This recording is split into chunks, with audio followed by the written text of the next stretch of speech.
And we should probably label it. What is the age we live in? If you go back over 100 years, you had the machine age, you had the industrial age, you had the jet age, you had the space age, you had the computer age. What do we have today? This is, yes, who said that? Congratulations. There'll be a prize for you, right? This is the age of connection and communication. Look at what the world and how the world has evolved in the last 20 years.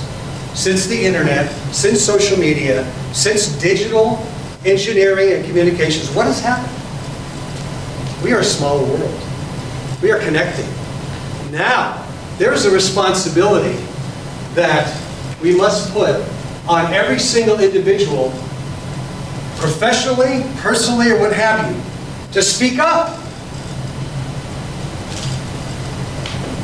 To stand up, speak up, and get your voice heard. That is a responsibility. Whether you're entrepreneurs, whether you're educators, whether you're professionals in any walk of life, particularly technologists today, because it is technology that I feel is the driving engine for all of these industries.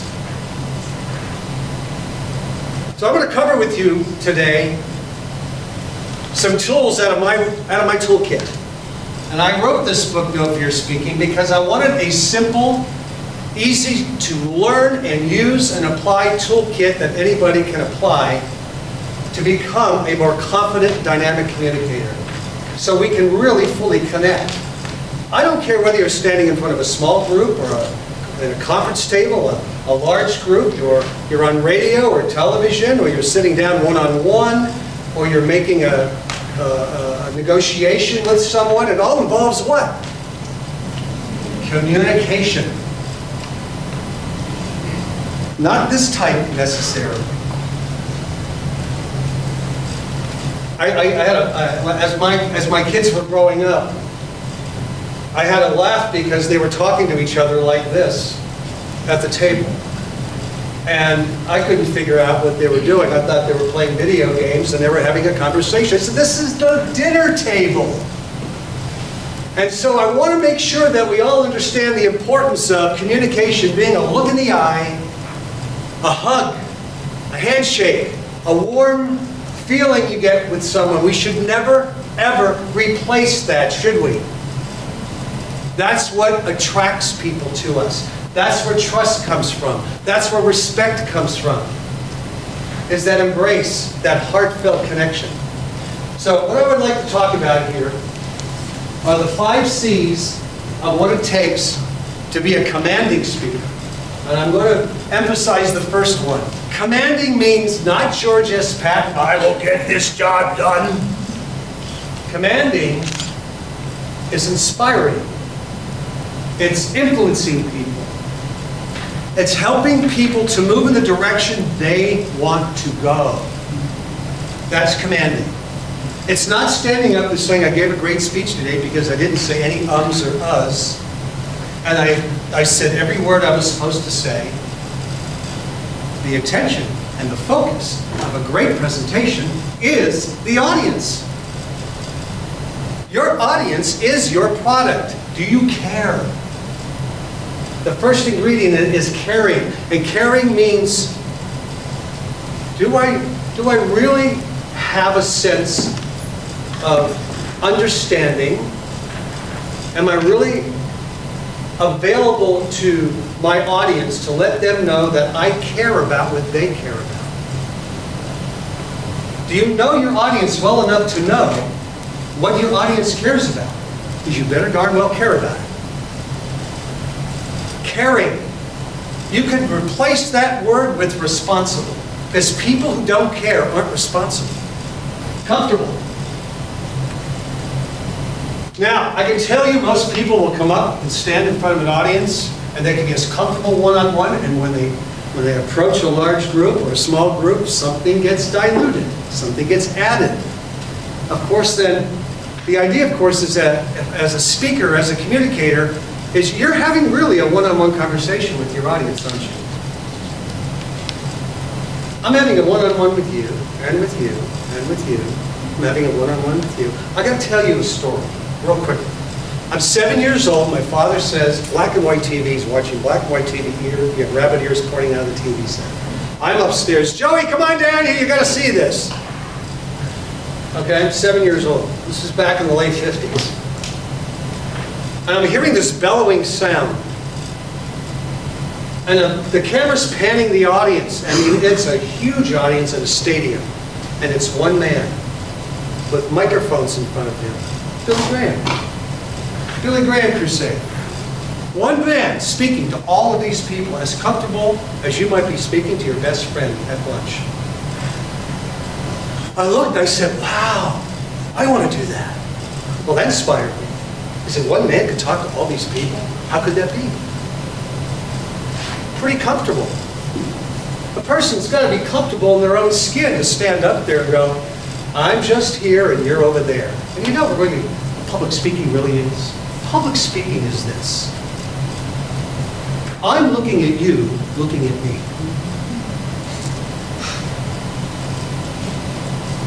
I see you, see me. How complicated is that? Right? And you know what comfortability is? Comfortability is, I'm going to get used to that. And so what I tell my clients as coaching, I say, one of your skill building exercises I'm going to have you do between sessions is this: go to places where there's lots of people and just stand there and look at them. What can happen? And let me know if you're still alive after that. Because comfortability is, do you have a tolerance for people? Do you have a tolerance or a threshold of acceptance for lots of people around you? That's really what it is. So go to a theater before it starts filling up and stand to the side, you know, and with the screen behind you. And watch people walk in and just stand there and get the sense that they're waiting for you to come in and speak. And just get the sense of like having them, experiencing them. That's comfort, okay? Because you know, if you put your audience at ease, it's because the speaker is at ease, putting that audience at ease, correct? That's a main thing. The audience will always go the way the speaker goes. You ever notice that? Well, here's the next one. Credibility. What is credibility? Credibility says, I know that I know. I'm not arrogant about it, but I know that I know. And I better darn well prove my point. Because if you're going to command any industry or command any group, people got it. You did a lot of credibility, by the way. I really liked your presentation because you proved it. You gave a lot of support sources in your presentation.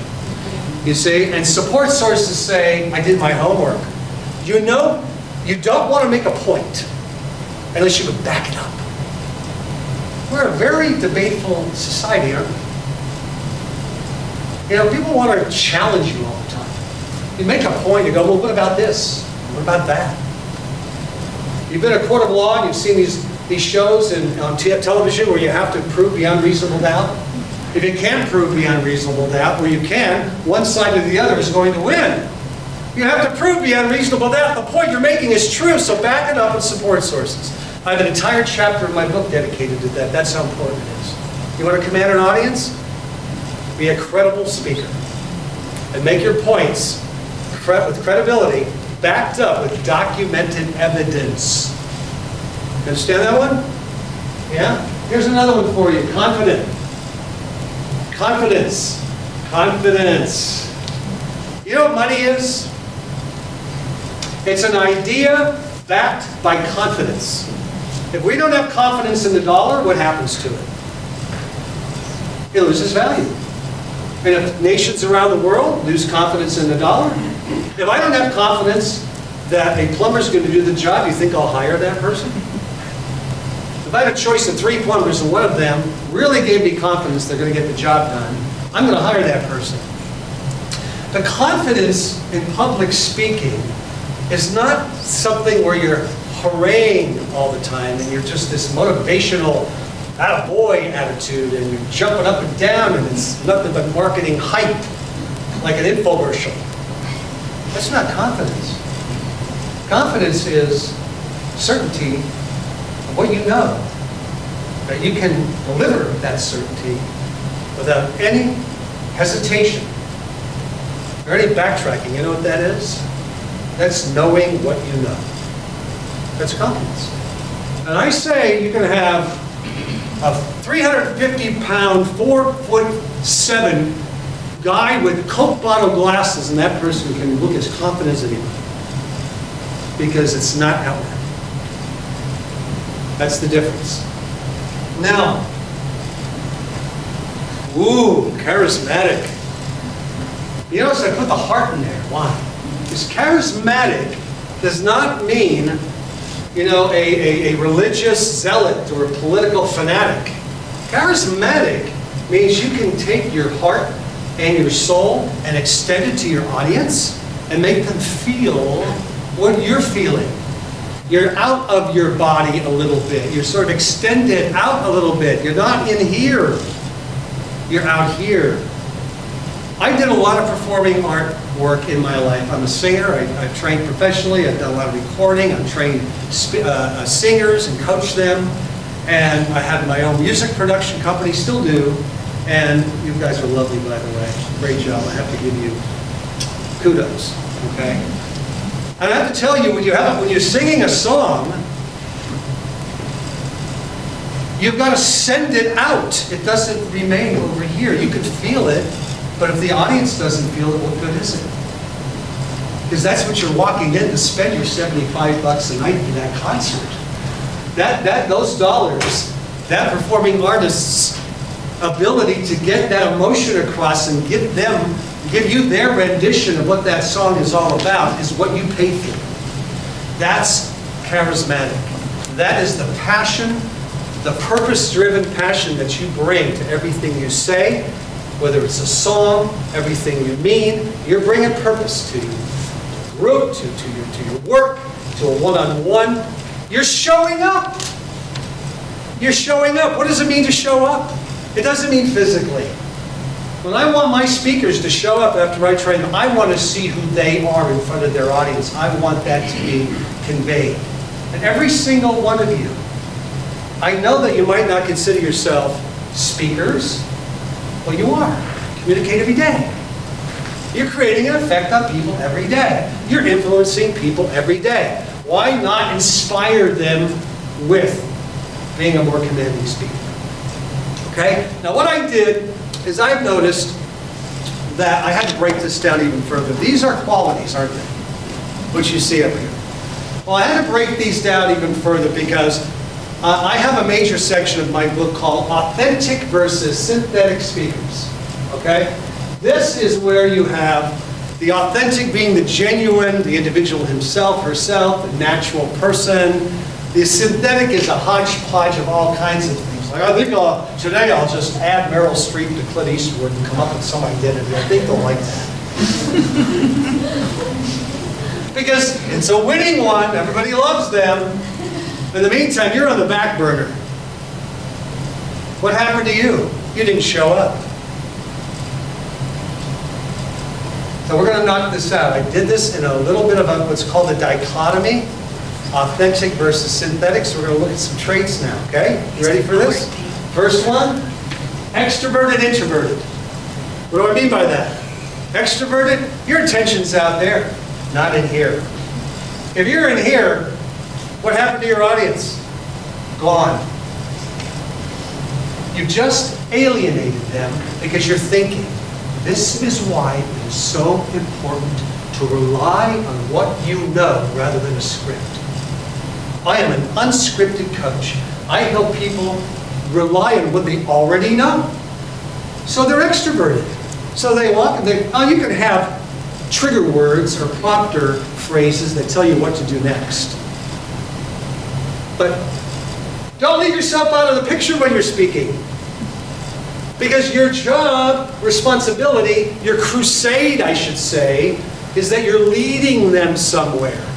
And you want to be out here. That's where all the action is, right out in front of you, rather than in here. You see? Next, expressive rather than impressive, you say, as a speaker. Oh, I'm really going to impress them today. You'll impress them more when you're expressing rather than impressing.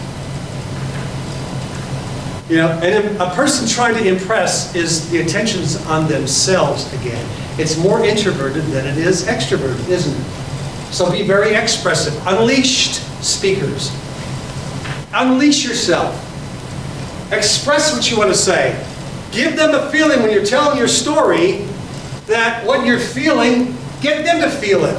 When you're hearing something, get them to hear it. Describe it so that they can see it the way you see it.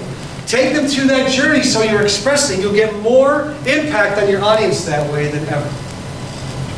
Interested rather than interesting. I'll tell you what's interesting is that step, that chair, because that just attracts attention. You want to be an object? Be interesting. Objects are interesting. We're not that way. We're live, sentient human beings that look at life with curiosity and discovery. That makes us interested. This is the problem most people have when they walk up. They say, "Well, you know, help me with networking." It's the same as dating. I remember giving a major workshop called on dating. This was at a university when I was in Pennsylvania. What do you say after you say hello? Was the title of this workshop. Well, look, what are you interested in? What are you curious about? Again, where's your attention when you're speaking? Not on oneself, because you have a propensity then to start talking about yourself. And isn't that a turn on? Right? Natural, artificial. You're already okay. You're okay the way you are. Don't try to add to it. Don't try to mix in some kind of alloy. Right? You're cool. Show up. Hello. Thank you. Natural, artificial. You see the dichotomy here? You see the yin and yang of this? An effortless presentation is one which is not forced or pushed. You know how you get effortless in life? I got to tell you, I've had some experience as an athlete, I've had some experience as an artist. And every single one of those vocations takes practice. Yes, practice. Repetition. Repetition. You want to teach kids? Then get them to discover that it takes repetition and practice to be competent. Then practice your speeches. Put a recording. Never, never, never look in the mirror and give your presentation, because that's introverting. Look around your environment and give some idea of what you're about to connect with. When you see your environment, look and connect at least to your message. Connect to your audience. And then, of course, lastly, connect the message to your audience. And as an unleashed speaker, you have the ability now to drive your audience, to drive them to a call to action, to get them inspired as leaders. And so, from this standpoint of being in the age of connection, you have now, connect to your message with a belief, connect to your audience that you care about them, so that you can connect your message to them without a problem. Because only then and then you'll be able to stand up, you'll be able to stand up with your voice intact, being there with your own level of inspiration and influence on the world around you, and now you can be able to get your own true voice across and make a difference in the world as a leader. Okay? Thank you very much.